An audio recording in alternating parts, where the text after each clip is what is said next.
Y'all already know, man, it's Culture Talk TV, man, and we want to give a big shout out because tonight's episode is brought to you by Sister Sarah fried garlic crab. If you're looking for any seafood, the best seafood in the whole county, Sister Sarah garlic crab. Y'all make sure to tap in.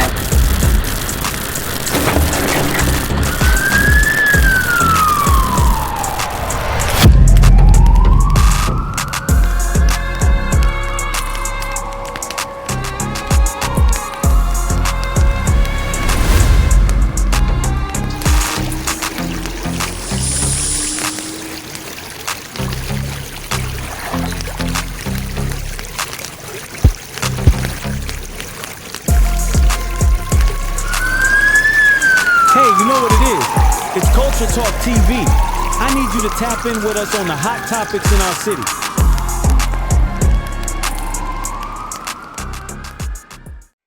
What it is, y'all already know, man. It's another episode, Culture Talk TV, episode 36, man. And y'all already know, it's the host with the most, Tim the Official, Mr. Media, Content Man. And tonight's episode is sponsored to you not only by Show Enough Oysters, but D1H Apparel and promotional team goes out to street billboards. And our corporate sponsors, of course, are Tree Culture Studios. And tonight is a special one, and it's a different one. Tonight, I got my boy in the building, the real, not just Pompano Jim, the real Pompano Jim, man. How you doing, brother? Appreciate that, brother. Yes, sir. I'm good, man. Okay. Yeah, Pompano Jim and Culture Talk TV, man. Who would have thought? That part. So, honestly, who would have thought, So now we done linked up. So let us, learn a little about you, man. So where are you born and raised from? Sure, man. First of all, thank you for having me. Sure. As far as where I was born and raised, I'm from Broward. Okay. Born and raised in Broward. Yes. Grew up like Deerfield, Pompano. Went to Pompano Beach High School. I'm from here. Okay. I'm from here, so hence the name, the real Pompano Jim. Understood. But yeah, my family, they came from the Northeast though. They were snowbirds. They came down from Boston and New York. So I have a Bostonian dad, and my mom's family was from New York, but they ended up with a Broward boy. Oh, they had me down here. Okay. So what did you get into for fun back in the day? What was your thing? Without a doubt, sports, man. My first love, hands down, was sports. Basketball, football, baseball. But baseball is where I took it serious. A lot of people don't know. I took it as far as I could. I even went to college to play baseball. Damn. So there's a lot more to the story. It wasn't all rainbows and happy times, but yeah, when I was younger, sports, hands down. Definitely. Okay, so now as just getting older and let's say wiser, what are some of the things that you chose to do after sports, like for entertainment purposes? Like, how did you entertain yourself after sport? So I'll kind of go off on the side, right? Even, complete sidebar, what I wanted to do with the Pompano Gym page, yes, I'm doing food. But a lot of my story, a lot of my personal story, that after sports, that window from sports till now, it wasn't all pretty. I'm a guy in recovery. I'm in recovery, drugs and alcohol. So To be honest, man, if I'm being brutally honest, my authentic self, I was up and down like a roller coaster from probably the age of 20 when I stopped playing baseball in college till almost about 30. I'm 33 now. So it was about a 10-year gap of build it all up, the job, the girl, to this, and then tear it all down. And it was, it was hectic. But, one thing, to your point, was food. I always worked in hospitality, whether I was a server or a busser or whatever. And I worked for a couple of really good guys, and I fell in love with the chaos of the restaurant life, chaotic. And, I would say my love after baseball, other than all the crazy stuff I mentioned, had been food. Had to be food. For sure. Okay. Had to be food. So speaking on that, since that's a a very serious time of your life, like you're saying, your 20s. So what gave you the courage or motivation to shift out of that current spiral that you were exhibiting? Yeah, no, that's a good question. I could probably give you 100 answers, man, but truthfully, I had a really difficult time breaking the cycle because on the outside, right, on the outside, Jared, my real name is Jared. He could hold it together. Like if you saw me, oh, he's doing good, man. He's got a car, he's got a job, he's not struggling. Mm. And for years, I thought because I could do that kind of stuff, I didn't have a problem, right? So I know there's a lot of people out there I talk to, like, oh man, but my life's good. Yeah, but you're still doing X, Y, Z every day. Right. And for me, my biggest struggle was humbling myself enough to say, like, I don't know how to stop this. Mm. And where I'm going with that was it took about 10 years of really bad stuff having to happen for me to wake up. And to your question, what did I have to do or what happened? A lot of it was family, man. When my family, they were watching me kill myself, right? And I want to step back. This hat and this shirt and the antics and the Pompano Gym stuff that you see on my Instagram, that's me.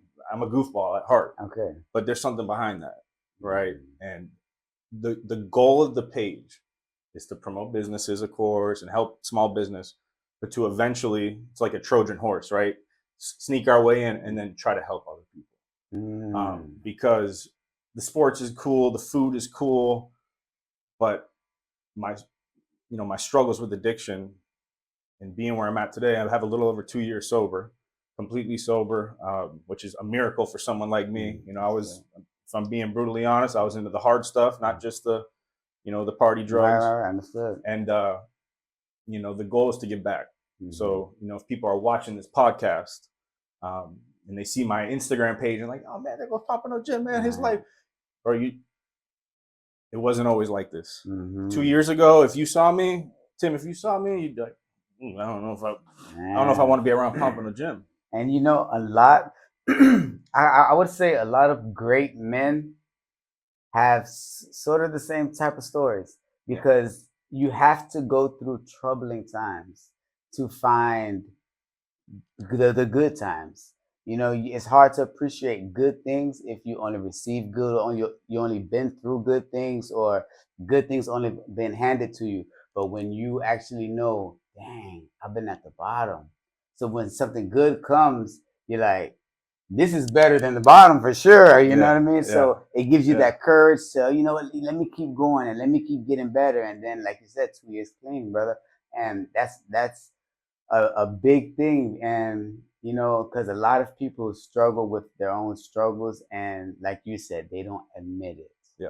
And that's the issue, and that makes a person live with it forever. And that makes a person not grow out of it. You know what I mean? So, man, that's definitely a story, though, bro. And to hear the fact that you're moving with the food to grab attention, but it's like a Trojan horse because you have a plan that actually, once you get nice and big, then you can say, hey, let's push this mental health. Let's push correct. So 100%. Yes, sir. You're spot on. And obviously, disclaimer, I still am doing food.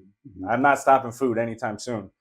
But, I found that the people on the internet, right? I'm new to this Instagram, TikTok, YouTube thing. I'm still new. I'm about 6 months in. Dang. And I find that the people with the biggest pages and the biggest following are authentic, just blood raw. And I know there's somebody watching. There's going to be somebody watching. They're sitting at home right now. They're going to be scrolling and they're struggling. And they're going to be like, Pompano Gym.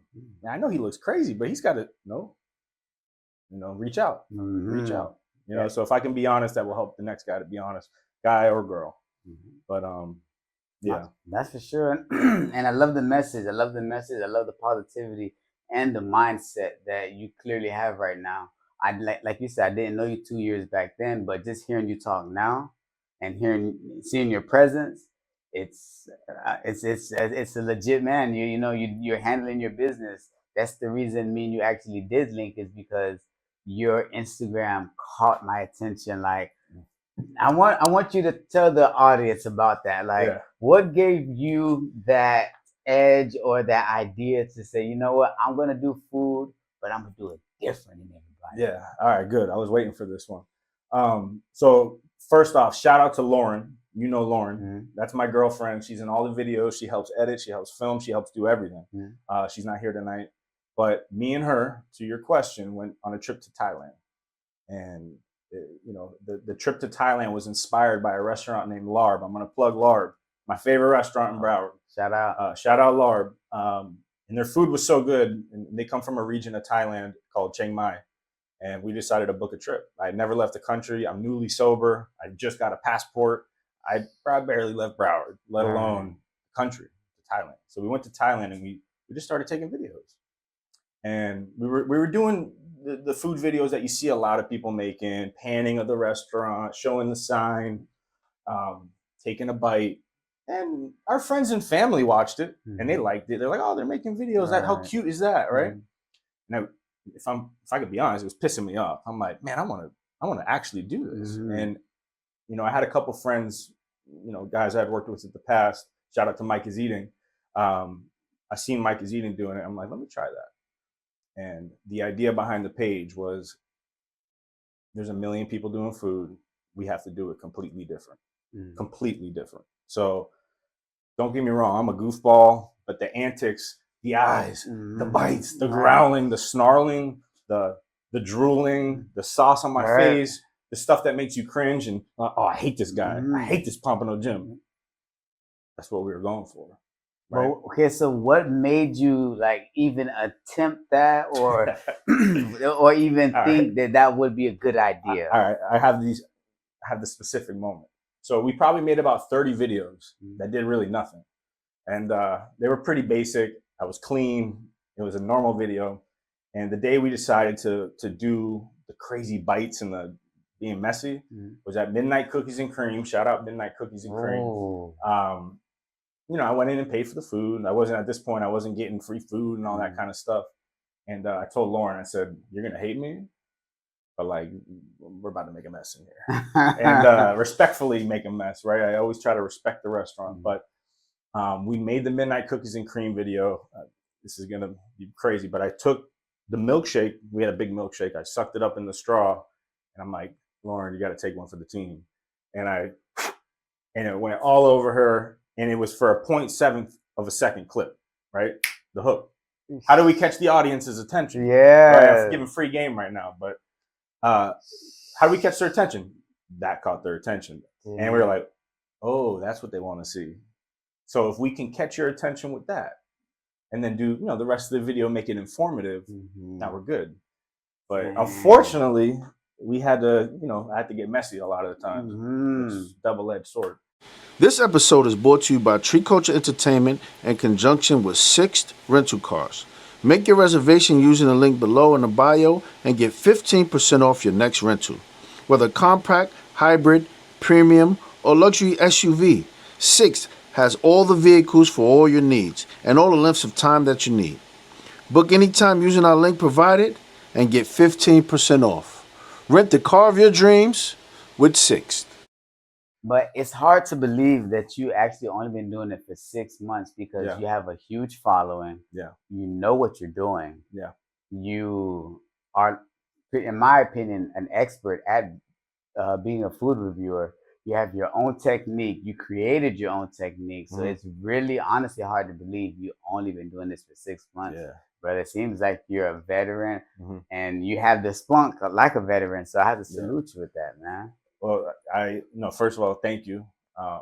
Don't let this fool you. I get nervous. Part of the nerves come from, even right now, I'm sitting here nervous. The nerves come from thinking that I don't know enough or thinking that I'm not good enough at this editing thing or food reviewing. People have been doing it longer. If you're watching this video, forget all that. Just start posting. Just do it, right? People are going to judge you no matter what. So that's what we ran with. And, we've been doing it since May. We probably really haven't even really started doing it till like mid-June. And, we're blessed, man. We're blessed. We got quality problems. We're busy. I still work full time. I work in the recovery field. My real career is in substance abuse treatment. Okay. So I work for a big company. I won't plug them. But that's my passion, is to helping people. But the minute 5 o'clock hits, I put this hat on and I'm back. So that part. you know, we're still learning, man, but we're grateful to be in a position to where, you know, we have about 15K on Instagram, 5,200 on TikTok. We're building at YouTube. You know, we're grinding, man. This is a grind. No, definitely. Yeah. And so, what did it take for you to convince your girlfriend, or sorry, Lauren, to do this with you, or did she convince you? How did this come about? Man, shout out to Lauren. I can't wait till she sees this, but she's a trooper. She never really questioned it. When I first started it, selfishly, if I'm being honest, I was like, oh, it's just going to be me, Pompano Jim. You know, me on the camera, maybe she'll film every now and again. And after like the third, fourth video that we, you know, the first few videos, we didn't even show our face. We just showed the food and did a voiceover. Once we put ourselves on camera, I was like, I got to keep her in here. And part of it was that I'm pretty convincing.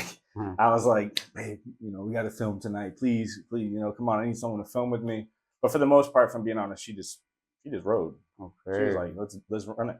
Let's do it. And the internet loves the back and forth.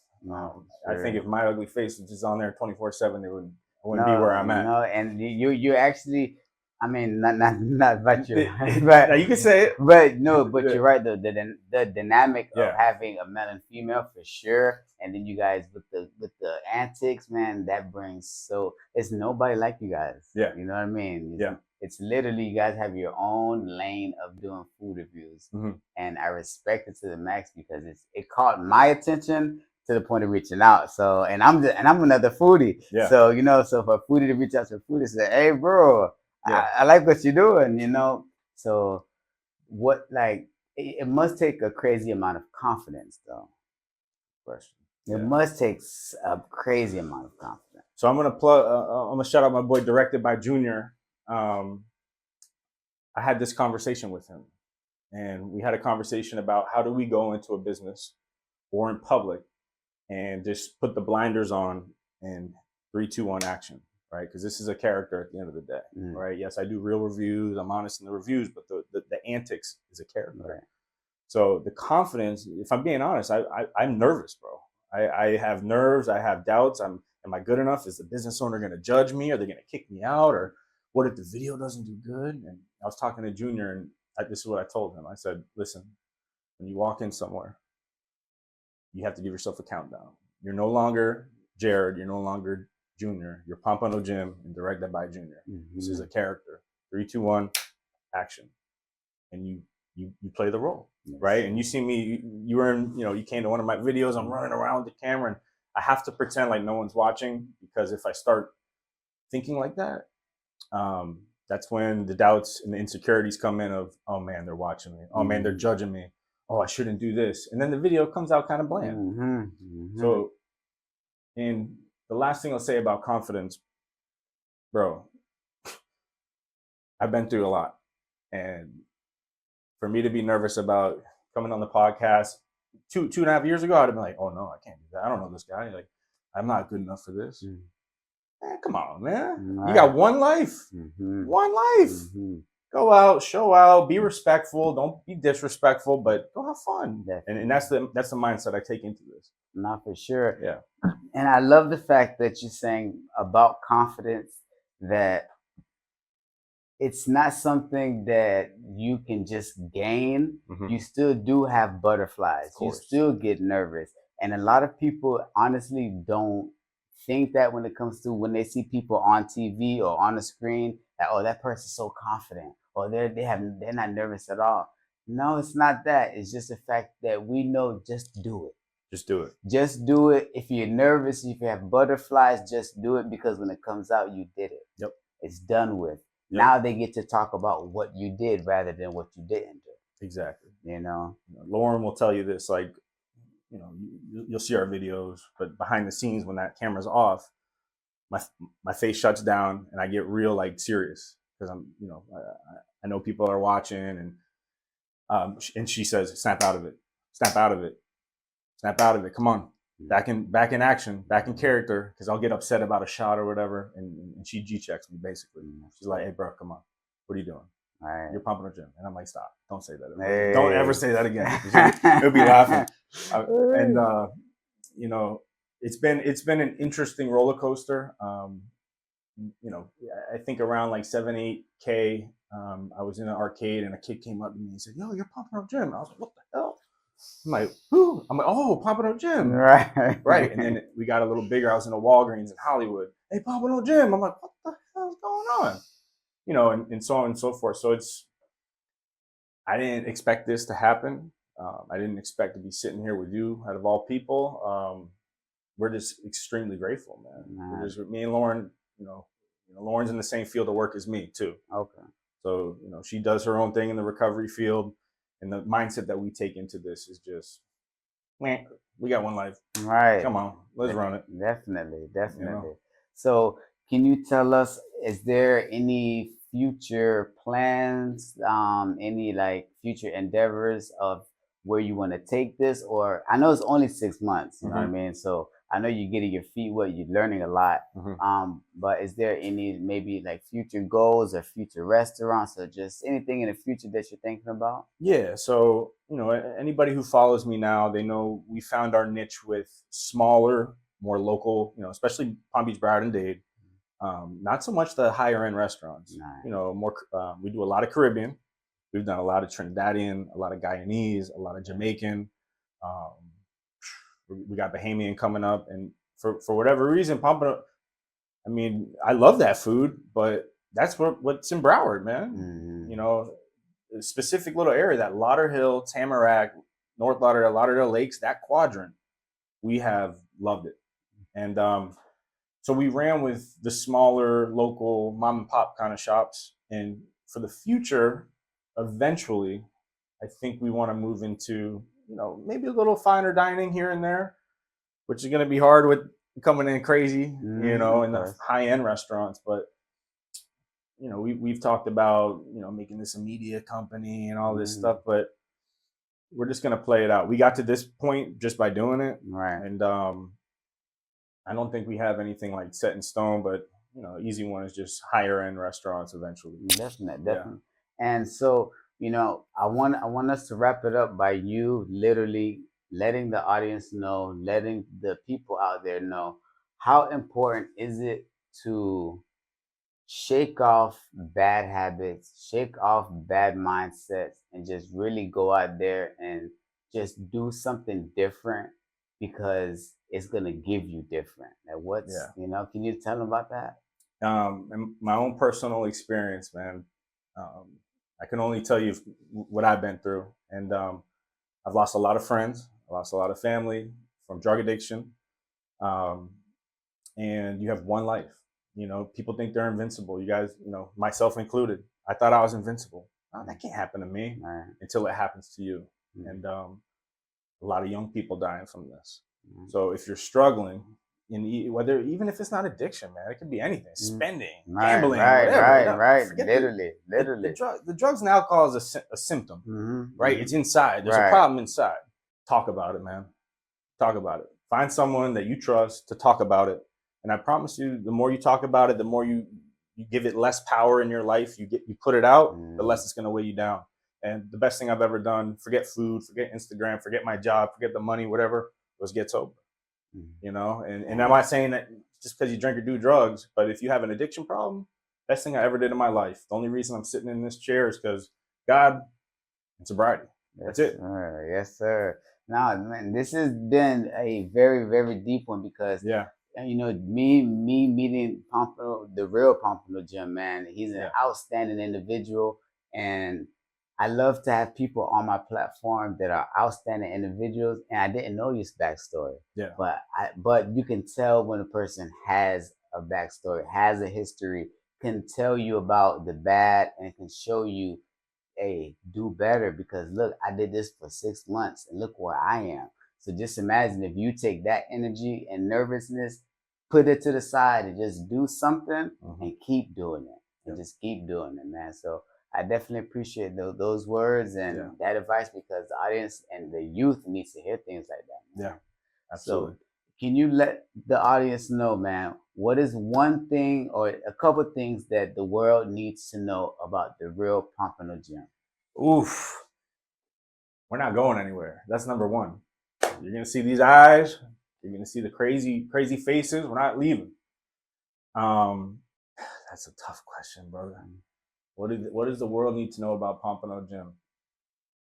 Man, I'm just gonna give another piece of advice, man. There's no room for resentments, right? My last drop. I'm gonna give you one more thing. If you're holding on to a resentment against a family member, an employer, a friend, or whoever, go squash it, man. Go squash it. I do this with food. I'll get resentful towards the business owners and other influencers, and I'll work myself up and get upset. And I'm like, what am I? Bro, you get one life, man. The real Pompano Gym just tries to be, you know, the best version of himself, and I am not perfect, bro. I fall way short, but and I love your humbleness. I love your humbleness because, like, I know you off this camera, so I love the humbleness, man, and it means a lot because this man is a go-getter. He gets and does his thing. He's an animal. So you guys make sure to follow everything he got going on, man. Let them know where they can find you. Plug the man on all your platforms, man. Absolutely. Number one, Instagram at The Real Pompano Gym. Same thing with TikTok at The Real Pompano Gym, and YouTube. We have Facebook. Go for YouTube. YouTube at The Real Pompano Gym. That part. So listen, y'all. Make sure the link will be in the bio. So all of Pompano Gyms, the real Pompano Gyms, links will be in the bio. Make sure to tap in. This is episode 36. It's been a pleasure, brother. Thank you for coming through, man. Absolutely, yes, bro. sir. Thank you so much, guys. Thank you, man. So y'all already know, man. Culture Talk TV, episode 36 will be uploaded. Stay tuned, man. All his links will be in the bio. Pompano, the real Pompano Gym. Love that, bro. That's love. Yes, sir. Thank yes, you, bro. sir. Hey, bro, Appreciate that was it, awesome. brother. Yes, sir.